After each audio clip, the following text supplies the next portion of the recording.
कि उत्तर प्रदेश की स्थापना दिवस साथियों कब मनाई जाती है? आपको ध्यान रखना है कि उत्तर प्रदेश की स्थापना दिवस साथियों कब मनाई जाती है, तो 24 जनवरी को साथियों हर साल उत्तर प्रदेश की स्थापना दिवस मनाई जाती है, ये आपको ध्यान रखना है।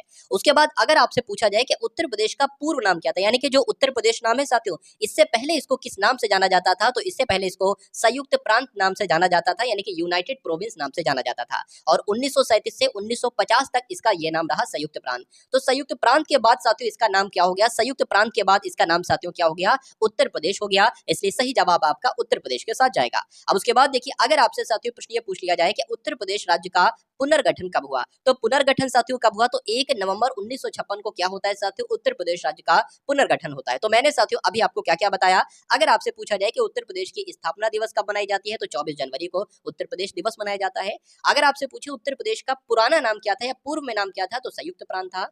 उत्तर प्रदेश राज्य का पुनर्गठन कब हुआ, तो 1 नवंबर 1956 को हुआ। उसके बाद देखिए, अगर बात करते हैं, आपसे पूछा जा सकता है कि उत्तर प्रदेश की साक्षरता दर कितनी है, ये अगर आपसे पूछा जाए तो आपको क्या बताना है?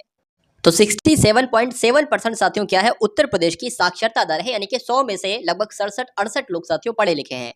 उसके बाद देखिए, अगर आपसे एग्जाम में प्रश्न पूछ लिया जाए, उत्तर प्रदेश में उर्दू को द्वितीय राजभाषा कब घोषित किया? बहुत बार पूछा जा चुका है। तो 1989 में साथियों उत्तर प्रदेश में उर्दू को दूसरी राजभाषा घोषित किया गया। उसके बाद अगर साथियों बात करते हैं कि उत्तर प्रदेश का क्षेत्रफल कितना है, तो उत्तर प्रदेश की अगर बात करें 2,40,928 वर्ग किलोमीटर साथियों, ये उत्तर प्रदेश का क्षेत्रफल है। और भारत का क्षेत्रफल का लगभग ये कितना प्रतिशत है, तो 7.33% है। ये बात आपको साथियों मालूम होना चाहिए, ठीक है ना? चलिए, अब अगर बात करें साथियों, यहाँ पर आप लोग देखेंगे कि राज्य की पूर्व से पश्चिम तक की लंबाई कितनी है। तो अगर बात करें, मान लीजिए साथियों ये क्या है? ये उत्तर प्रदेश है, ठीक है ना? ये आपको मालूम होना चाहिए, ये आपका पश्चिम है, ये आपका उत्तर है, सॉरी ये आपका पूर्व है और ये आपका पश्चिम है। तो इतने से इतनी लंबाई साथियों कितनी है? 650 किलोमीटर है। तो अगर आपसे पूछा जाए कि राज्य की उत्तर प्रदेश की पूर्व से पश्चिम तक की लंबाई कितनी है, तो 650 किलोमीटर है। उसी प्रकार आपसे पूछा जा सकता है, मान लीजिए ये उत्तर प्रदेश है, आपसे अगर पूछा जाए कि उत्तर से लेकर दक्षिण तक की चौड़ाई कितनी है, तो कितनी है साथियों? 240 किलोमीटर है। चौड़ाई कम है और साथियों लंबाई की अगर बात करें तो वो ज्यादा है।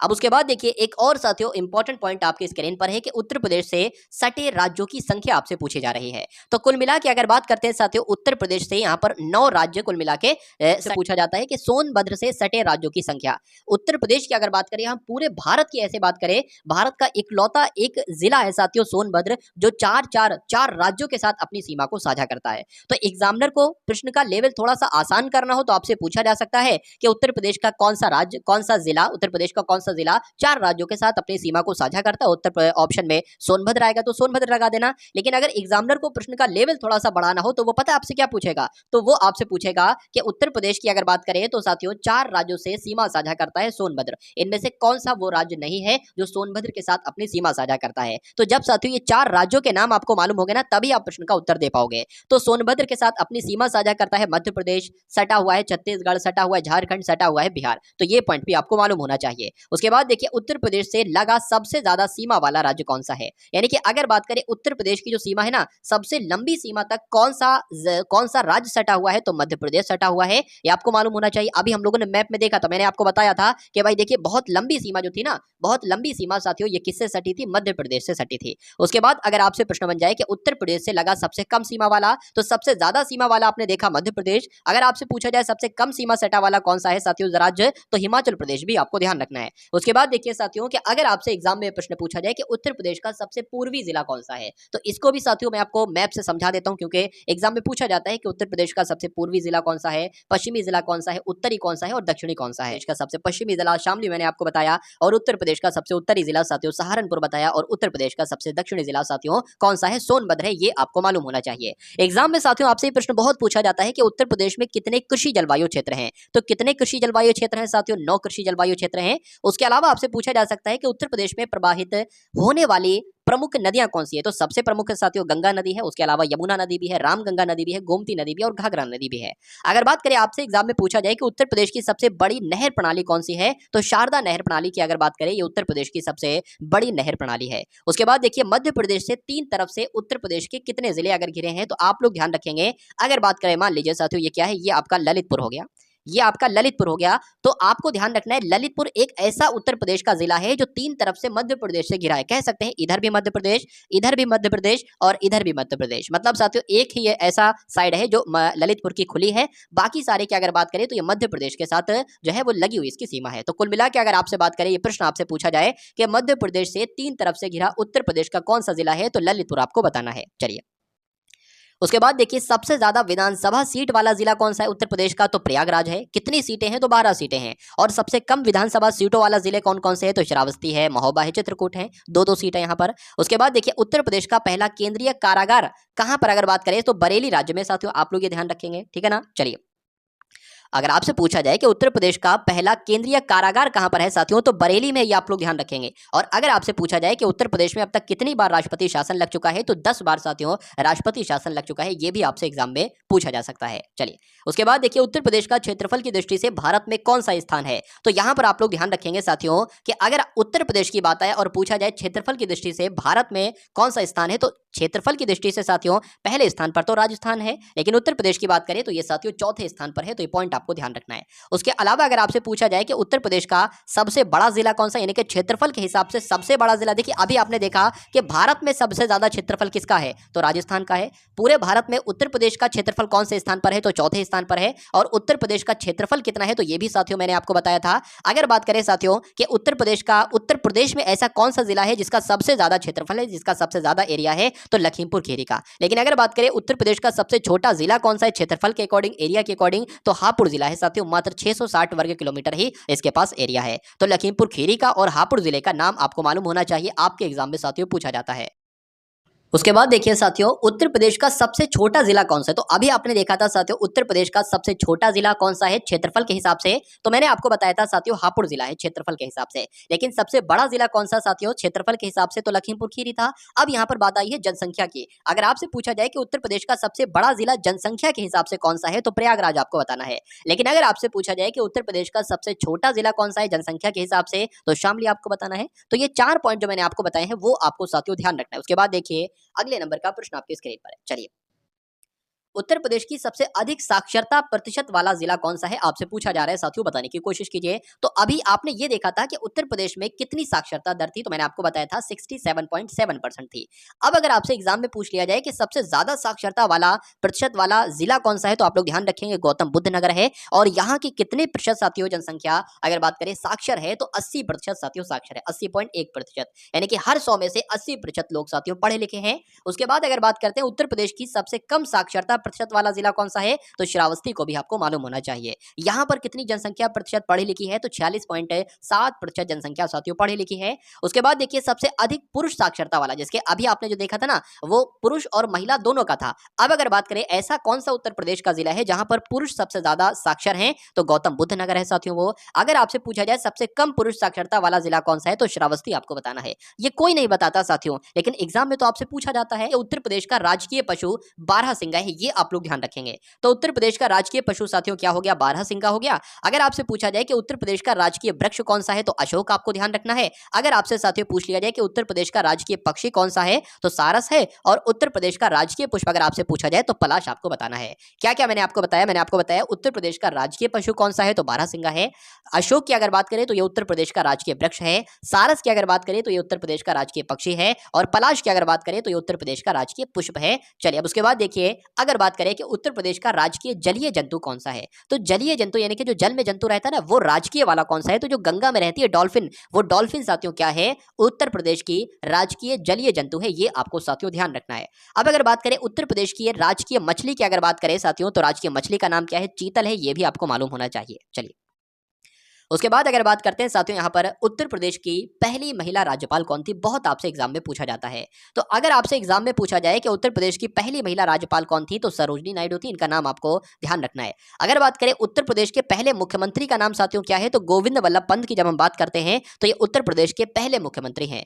अगर बात करें राज्य और देश की पहली महिला मुख्यमंत्री, आपसे पूछा जाए कि उत्तर प्रदेश की पहली महिला मुख्यमंत्री, तो आपको साथियों सुचित्रा कृपलानी बताना है। लेकिन अगर आपसे पूछा जाए कि भारत की पहली महिला मुख्यमंत्री कौन थी तो सुचिता कृपलानी थी। पूछा जाए भारत की पहली महिला मुख्यमंत्री सुचिता कृपलानी थी, ये किस राज्य की मुख्यमंत्री बनी थी? तो उत्तर प्रदेश आपको बताना है। अगर बात करें सबसे कम उम्र के मुख्यमंत्री कौन थे साथियों, तो अखिलेश यादव जो थे ये सबसे कम उम्र के मुख्यमंत्री थे, इसलिए राइट आंसर आपका जाएगा अखिलेश यादव के साथ। तो यहां पर आपने साथियों क्या क्या पढ़ा? आपने पढ़ा यहां पर कि उत्तर प्रदेश की पहली महिला गवर्नर कौन थी साथियों, तो सरोजिनी नायडू थी। आपने पढ़ा उत्तर प्रदेश के पहले मुख्यमंत्री कौन थे, तो गोविंद वल्लभ पंत जी थे। आपने पढ़ा राज्य और देश की पहली महिला मुख्यमंत्री कौन थी, तो साथियों सुचिता कृपलानी थी। आपने पढ़ा साथियों सबसे कम उम्र के मुख्यमंत्री कौन थे, तो अखिलेश यादव थे।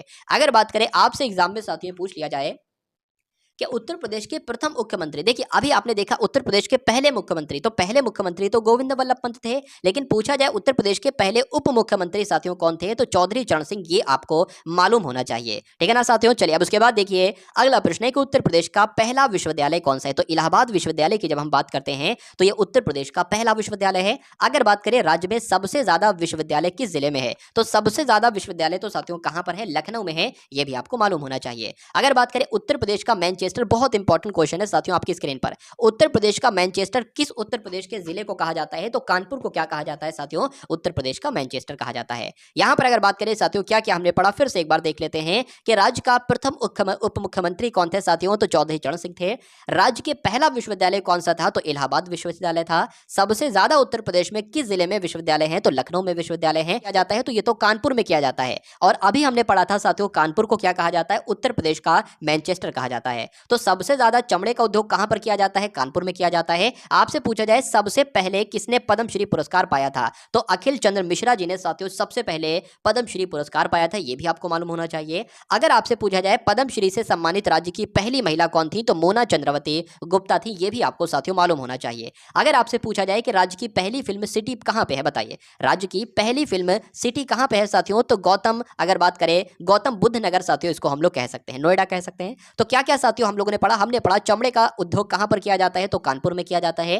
पहले किसने, सबसे पहले किसने पद्मश्री पुरस्कार पाया, तो अखिल चंद्र मिश्रा जी ने पाया। आपसे पूछे कि पद्मश्री से सम्मानित राज्य की पहली महिला कौन थी, तो मोना चंद्रवती गुप्ता थी। आपसे पूछे राज्य की पहली फिल्म सिटी कहां पे है, तो गौतम बुद्ध नगर में है। ये सारी जानकारी साथियों आपको मालूम होना चाहिए। चलिए उसके बाद देखिए साथियों सबसे ज्यादा जनघनत्व वाला जिला कौन सा, यानी कि यूपी में ऐसा कौन सा जिला है साथियों, तो गाजियाबाद एक ऐसा जिला है जिसका सबसे ज्यादा जनघनत्व है। अगर आपसे पूछा जाए सबसे कम जनघनत्व किस जिले का है साथियों, तो ललितपुर का है। सबसे ज्यादा जनसंख्या वाला जिला कौन सा है साथियों, तो प्रयागराज है। और उत्तर प्रदेश में कौन सा जिला है साथियों जिसकी जनसंख्या सबसे कम है, तो महोबा है। तो क्या क्या मैंने आपको बताया, सबसे ज्यादा जनघनत्व वाला जिला गाजियाबाद, न्यूनतम जनघनत्व वाला जिला ललितपुर, और सबसे ज्यादा जनसंख्या वाला जिला प्रयागराज, और न्यूनतम जनसंख्या वाला जिला साथियों महोबा। अब उसके बाद देखिए सबसे ज्यादा लिंग अनुपात वाला जिला कौन सा है, तो साथियों जौनपुर है। और सबसे कम लिंग अनुपात वाला जिला कौन सा है, तो गौतम बुद्ध नगर है। ये सारी जानकारी आपको साथियों मालूम होना चाहिए अगर आपको एग्जाम को क्रैक करना है। चलिए उसके बाद देखिए Indian Institute of Sugarcane Research ये कहां पर है, तो ये कहां पर है साथियों, यूपी में, ये तो लखनऊ में है। उसके अलावा आपको ध्यान रखना है सेंट्रल इंस्टीट्यूट फॉर सब ट्रॉपिकल हॉर्टिकल्चर ये कहां पर है, ये भी साथियों लखनऊ में है। आपसे पूछा जाए नेशनल शुगर इंस्टीट्यूट कहां पर है, तो ये साथियों कानपुर में है, ठीक है ना। ये सारी जानकारी आपको साथियों ध्यान रखना है। पूछा जाए कि Indian Institute of Sugarcane Research कहां पर है, तो लखनऊ आपको बताना है। और नेशनल शुगर इंस्टीट्यूट अगर आपसे पूछा जाए तो कानपुर आपको बताना है। उसके बाद देखिए भारतीय दलहन अनुसंधान संस्थान साथियों कहां पर है, कानपुर में है। Institute Indian Institute of technology कहां पर है साथियों, तो कानपुर में है। और लक्ष्मीपति सिंघानिया हृदय रोग संस्थान कहां पर है साथियों, तो कानपुर में है। इतनी जानकारी आपको साथियों मालूम होना चाहिए। चलिए उसके बाद देखिए उत्तर प्रदेश में कुल साक्षरता मैंने आपको साथियों कितनी बताई थी, मैंने आपको बताई थी साथियों 67.72%। उत्तर प्रदेश में पुरुष साक्षरता कितनी है, 77.30%। उसके अलावा उत्तर प्रदेश की महिला की साक्षरता दर कितनी है, तो 57.20%। 2001 से 2011 की बात करते हैं क्योंकि अभी 2011 की जनगणना हुई थी, ठीक है। तो अगर बात करते हैं साथियों यहाँ पर, क्योंकि देखिए अब उसके बाद तो कोई जनगणना के आंकड़े आपके सामने आए नहीं है, क्योंकि एग्जाम में आपसे पूछा जाता है वो 2011 की जनगणना ही आपसे पूछी जाती है। तो यहाँ पर कहा गया है कि 2001 से 2011 के दौरान औसत साक्षरता वृद्धि कितनी थी, तो 11.36% थी।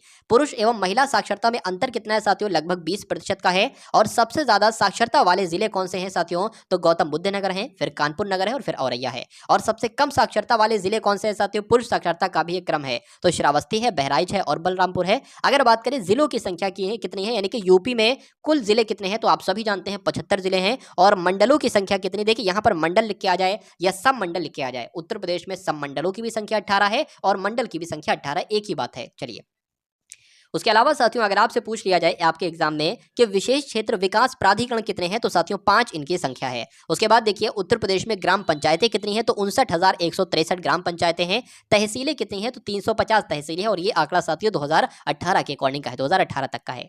उसके अलावा देखिए नगर पंचायत कितनी है, तो 437 नगर पंचायत हैं। और नगर पालिका परिषद की अगर बात करते हैं साथियों, आप लोग ध्यान रखेंगे नगर पालिका परिषद की अगर बात करें 198 है, और ये आंकड़ा भी साथियों 2018 का है। नगर निगम की बात करें तो 17 नगर निगम है, ये आप लोग साथियों ध्यान रखेंगे। चलिए उसके बाद देखिए क्षेत्र पंचायतों के बारे में अगर आपसे पूछा जाए तो 821 क्षेत्र पंचायतें हैं, ये भी आंकड़ा 2018 का है। मतलब जो आंकड़ा जुटाया गया था ना, आंकड़ा हुआ था तो वो 2018 में हुआ था, उसके बाद कोई आंकड़ा नहीं हुआ है, तो पूछा जाएगा तो 2018 के अकॉर्डिंग ही आपसे पूछा जाएगा। उसके बाद देखिए उत्तर प्रदेश राज्य विद्युत परिषद का गठन साथियों कब किया गया, तो 1959 में किया गया, यह भी आपको मालूम होना चाहिए। चलिए उसके अलावा साथियों आपसे क्रम पूछा जाता है परीक्षा में कि उत्तर प्रदेश में कुल विद्युत उत्पादन का जो क्रम है ना, वो सबसे ज्यादा साथियों तापीय विद्युत है, उसके बाद उससे कम जल विद्युत है, उससे कम परमाणु है, और फिर सौर विद्युत है। ये क्रम आपको मालूम होना चाहिए। उत्तर प्रदेश विद्युत नियामक आयोग का गठन साथियों कब किया गया, 1998 में किया गया। उत्तर प्रदेश की सबसे पुरानी तापीय परियोजना साथियों कौन सी है, तो इस परियोजना का नाम है हरदुआगंज तापीय परियोजना, और ये उत्तर प्रदेश की सबसे पुरानी तापीय परियोजना है। ये भी आपके एग्जाम में पूछा जा सकता है।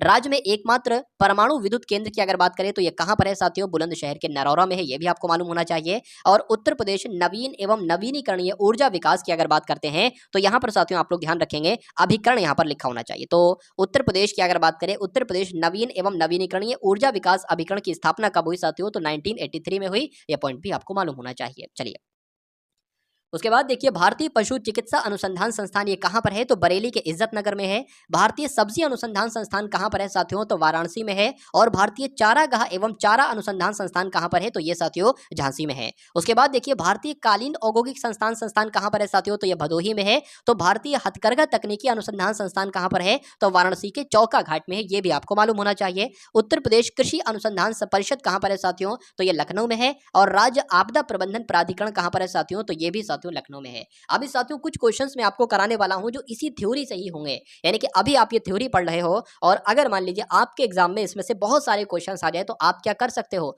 तो इसकी असल परीक्षा अभी साथियों 5 मिनट में आप लोग देखेंगे। यानी कि इसी थ्योरी से मैंने कुछ क्वेश्चंस उठाए हैं, वो मैंने आपको देखना चाहता हूं कि वो प्रश्न आप कर पाते हो या नहीं कर पाते हो। चलिए व्यापार सुविधा केंद्र एवं क्राफ्ट म्यूजियम की अगर बात करें तो ये कहां पर है साथियों, वाराणसी में है। बायोटेक्नोलॉजी पार्क कहां पर है साथियों, उत्तर प्रदेश में, तो उत्तर प्रदेश में बायोटेक्नोलॉजी पार्क साथियों उत्तर प्रदेश के लखनऊ में है साथियों, ये आपको मालूम होना चाहिए। चलिए उसके बाद अगर बात करें कि वीवी गिरी नेशनल लेबर इंस्टीट्यूट कहां पर है साथियों, तो ये नोएडा में है। और उत्तर प्रदेश राज्य औद्योगिक विकास निगम लिमिटेड साथियों ये कहां पर है, तो ये साथियों कानपुर में है। उसके बाद देखिए उत्तर प्रदेश ग्रामीण आयुर्विज्ञान विश्वविद्यालय कहां पर है साथियों, तो इटावा के सैफई में है। और उत्तर प्रदेश औद्योगिक सहकारी संघ साथियों कहां पर है, तो ये कानपुर में है। और उत्तर प्रदेश वित्तीय निगम कहां पर है साथियों, तो ये भी कानपुर में है। उसके अलावा प्रादेशिक औद्योगिक पूंजी व निवेश निगम साथियों कहां पर है, ये लखनऊ में है। उत्तर प्रदेश राज्य औद्योगिक विकास निगम साथियों कहां पर है, तो ये कानपुर में है। और उद्यमिता विकास संस्थान कहां पर है साथियों, तो ये भी लखनऊ में है। उसके अलावा देखिए सुगंध एवं सुरस विकास केंद्र कहां पर है साथियों, तो ये कन्नौज में है। और उत्तर प्रदेश वस्त्र प्रौद्योगिकी संस्थान साथियों कहां पर है, तो ये कानपुर में है। और उत्तर प्रदेश लघु उद्योग निगम लिमिटेड साथियों कहां पर है, तो ये कानपुर में है। उसके अलावा अगर बात करें उत्तर प्रदेश निर्यात निगम लिमिटेड साथियों कहां पर है, तो ये भी लखनऊ में है, ये आप लोग साथियों ध्यान रखेंगे। राज्य चर्म विकास एवं विपणन निगम लिमिटेड कहां पर है, तो ये कानपुर में है। और उत्तर प्रदेश इलेक्ट्रॉनिक्स निगम लिमिटेड कहां पर है, तो ये साथियों लखनऊ में है। और राजकीय चीनी मिट्टी पात्र विकास केंद्र कहां पर है साथियों, तो चुनार व खुर्जा में है। और उत्तर प्रदेश हस्तशिल्प विकास एवं विपणन निगम लिमिटेड कहां पर है, तो ये साथियों लखनऊ में है। उसके अलावा उत्तर प्रदेश राज्य औद्योगिक विकास प्राधिकरण कहां पर है, तो लखनऊ में है। और राज्य में प्रथम रेलगाड़ी मार्च 1859 ईस्वी में चलाई गई थी साथियों प्रयागराज से कानपुर तक, ये पॉइंट भी आपको साथियों मालूम होना चाहिए। चलिए अब उसके बाद देखेंगे साथियों अगले नंबर का क्वेश्चन आपके स्क्रीन पर है कि उत्तर प्रदेश में कुल रेल नेटवर्क कितना है, कितने किलोमीटर है, तो 9167 किलोमीटर है और देश में प्रथम स्थान है। उत्तर प्रदेश में 15 मई 1947 को बस सेवा का प्रारंभ किया गया। तो बस सेवा का प्रारंभ साथियों लखनऊ से बाराबंकी के बीच किया गया था, यह आपको मालूम होना चाहिए। अब उसके बाद देखिए उत्तर प्रदेश का एकमात्र शास्त्रीय नृत्य कौन सा है, तो कौन सा है साथियों, कथक है, यह भी आपको मालूम होना चाहिए। कथक की अगर बात करें, कथक नृत्य का प्रणेता किसे माना जाता है, तो ठाकुर प्रसाद जी को माना जाता है, ठीक है ना। चलिए अब उसके अलावा देखिए एक कथकली है, एक जो कथकली है ना वो केरल का है और कथक जो है वो साथियों उत्तर प्रदेश का है। उसके बाद अगर बात करें जौनपुर के कहारों के द्वारा कौन सा नृत्य किया जाता है, तो जौनपुर के कहारों के द्वारा साथियों चौरसिया नृत्य किया जाता है, आपको मालूम होना चाहिए। कथक के लिए प्रसिद्ध घराने कौन कौन से हैं, तो एक लखनऊ घराना है और एक वाराणसी घराना है जो कथक के लिए साथियों जाना जाता है। उत्तर प्रदेश के प्रमुख लोक नाट्य कौन से हैं, तो रामलीला उत्तर प्रदेश में किया जाता है, रासलीला उत्तर प्रदेश में किया जाता है और नौटंकी साथियों उत्तर प्रदेश में किया जाता है। तो आपसे पूछा जाएगा कि इनमें से कौन सा उत्तर प्रदेश का एक लोक नाट्य है, तो रामलीला ऑप्शन में हो सकता है, या नौटंकी हो सकता है, या रासलीला हो सकता है। उसके बाद देखिए साथियों उत्तर प्रदेश में कालिंजर का किला साथियों कहां पर स्थित है, तो यूपी के बांदा में स्थित है। गंगा महोत्सव की अगर बात करें तो ये साथियों कहां पर किया कहा जाता है, यानी कि कहां पर मनाया जाता है, तो वाराणसी और प्रयागराज में गंगा महोत्सव का आयोजन किया जाता है। राज्य शैक्षिक अनुसंधान एवं प्रशिक्षण परिषद की स्थापना साथियों कहां पर की गई है, तो लखनऊ में की गई थी। और कब की गई थी, तो 1981 में की गई थी। ये आपको साथियों मालूम होना चाहिए। चलिए, उत्तर प्रदेश माध्यमिक शिक्षा सेवा चयन आयोग की अगर बात करें साथियों, बोर्ड की अगर बात करें, तो इसकी स्थापना 1982 में की गई थी। और कहां पर की गई थी, तो प्रयागराज में की गई थी। प्राथमिक शिक्षा के लिए स्कूल चलो अभियान का प्रारंभ कब किया गया था साथियों, 2001-2002 में किया गया था। कभी कभी 2002 भी लिखकर आ जाता है। उसके बाद अगर बात करें उत्तर प्रदेश में राज्य उच्च शिक्षा परिषद की स्थापना कब की गई थी साथियों, तो 1995 में की गई थी। साक्षर भारत कार्यक्रम या साक्षर भारत मिशन की शुरुआत कब की गई थी साथियों, तो 2009 में की गई थी। ये सारी जानकारी आपको साथियों मालूम होना चाहिए। अगर आपसे पूछा जाए कि उत्तर प्रदेश में कुल कितने विश्वविद्यालय हैं, तो कुल कितने विश्वविद्यालय हैं साथियों, 6 विश्वविद्यालय हैं, जिसमें से 4 सामान्य विश्वविद्यालय है, एक कृषि विश्वविद्यालय है और एक विमानन विश्वविद्यालय है। ये आपसे नहीं पूछा जाएगा, आपसे ये पूछा जा सकता है कि उत्तर प्रदेश में कुल कितने केंद्रीय विश्वविद्यालय हैं, तो 6 आपको बताना है। उसके बाद देखिए कि उत्तर प्रदेश का सबसे पुराना विश्वविद्यालय कौन सा है, तो उस विश्वविद्यालय का नाम है साथियों प्रयागराज विश्वविद्यालय। कहाँ पर है, तो प्रयागराज में है। कब बना साथियों, तो 1887 में बना। उसके बाद देखिए Lala Lajpat Rai memorial medical college कहाँ पर है साथियों, तो लखनऊ में आपसे पूछा जा सकता है। महारानी लक्ष्मीबाई मेडिकल कॉलेज कहां पर है, तो झांसी में है। ये भी आपसे पूछा जा सकता है। चलिए, उसके बाद देखिए कि गणेश शंकर विद्यार्थी मेमोरियल मेडिकल कॉलेज साथियों कहां पर है, तो कानपुर में है। सरोजिनी नायडू मेडिकल कॉलेज कहां पर है, तो आगरा में है। और बाबा राघव दास मेडिकल कॉलेज कहां पर है, तो गोरखपुर में है। जवाहरलाल नेहरू मेडिकल कॉलेज कहां पर है साथियों, तो अलीगढ़ में है। उसके अलावा छत्रपति शाहूजी महाराज मेडिकल विश्वविद्यालय कहां पर है, तो लखनऊ में है। फुलहर झील कहां पर है, तो उत्तर प्रदेश बताना। परीक्षा बांध किस नदी पर है, तो बेतवा नदी बताना। और गोविंद वल्लभ पंत सागर कहां पर है साथियों, तो उत्तर प्रदेश के सोनभद्र में है। ये आपको मालूम होना चाहिए। उसके बाद देखिए उत्तर प्रदेश में अवनालिका अपर्दन में सबसे अधिक प्रभावित जिला कौन सा है साथियों, तो इटावा है। एग्जाम में पूछा जाता है। उत्तर प्रदेश के प्रथम दुग्ध सहकारी समिति की स्थापना कहां पर हुई थी साथियों, तो वाराणसी में हुई थी। और उत्तर प्रदेश में वायु मृदा अपर्दन से सर्वाधिक प्रभावित क्षेत्र कौन सा है, तो पश्चिमी क्षेत्र है। चलिए, उसके बाद देखिए उत्तर प्रदेश किस फसल का सबसे बड़ा उत्पादक नहीं है, तो उत्तर प्रदेश की अगर बात करें यहाँ पर साथियों गेहूं का सबसे ज्यादा उत्पादन किया जाता है। उसके अलावा साथियों गन्ने का किया जाता है, आलू का किया जाता है, लेकिन चावल का नहीं किया जाता है। चावल का साथियों तो वेस्ट बंगाल में किया जाता है। उसके बाद देखिए उत्तर प्रदेश में किसान बही योजना कब शुरू की गई, 1992 में शुरू की गई। उत्तर प्रदेश में सिंचाई का सबसे बड़ा स्रोत क्या है साथियों, तो नल। तो दोस्तों ये वीडियो आप लोगों को कैसी लगी कमेंट बॉक्स में ज़रूर बताएं। वीडियो अच्छी लगे तो वीडियो को लाइक करें और चैनल पर नए हैं तो चैनल को सब्सक्राइब करें।